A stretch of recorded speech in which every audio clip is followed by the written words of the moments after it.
আসসালামু আলাইকুম রহমতুল্লাহ। আজকের ভিডিওটা তাদের জন্য যারা ইসলামী ব্যাংকের সেলফিন অ্যাপ থেকে মোবাইল রিচার্জ করতে পারছেন না। মোবাইল রিচার্জ সম্পর্কে জানতে সম্পূর্ণ ভিডিওটি দেখতে থাকুন। আপনি আপনার ১ম এ সেলফিন অ্যাপটিতে লগইন করুন। লগইন করার পরে এখানে দেখতে পারবেন mobile top up. Mobile top আপে ক্লিক করে আপনার এখানে কিছু অপশন চলে আসবে। আপনি কার্ড থেকে চাইলে কার্ড থেকে দিবেন, সেলফিন থেকে চাইলে সেলফিন থেকে, অ্যাকাউন্ট থেকে চাইলে অ্যাকাউন্ট থেকে। আমি অ্যাকাউন্ট সিলেক্ট করে নিচ্ছি। এখানে আমার অ্যাকাউন্টটি শো করবে। আমি এটাকে সিলেক্ট করে দিলাম। এরপরে আপনার কাজ হচ্ছে এখানে আপনার যেই নাম্বারটিতে রিচার্জ করবেন সেই নাম্বারটি টাইপ করা অথবা আপনি চাইলে আপনার কনট্যাক্ট থেকেও এই নাম্বারটি এখানে দিতে পারেন। এরপরে আপনাকে আ আপনার যে অপারেটর সেই অপারেটর টাইপটা সিলেক্ট করে দিতে হবে। এরপরে আপনি টাইপ করুন আপনার হচ্ছে কত টাকা রিচার্জ করতে চান।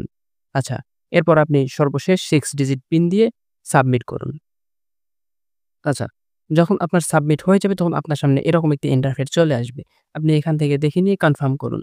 তারপর আপনার যে মোবাইল রিচার্জ করতে চেয়েছিলেন সেটি কনফার্ম হয়েছে। এখান থেকে আপনি আপনার যে আ রসিদটা এটা আপনি ডাউনলোড করে নিতে পারেন অথবা শেয়ার করতেও পারেন।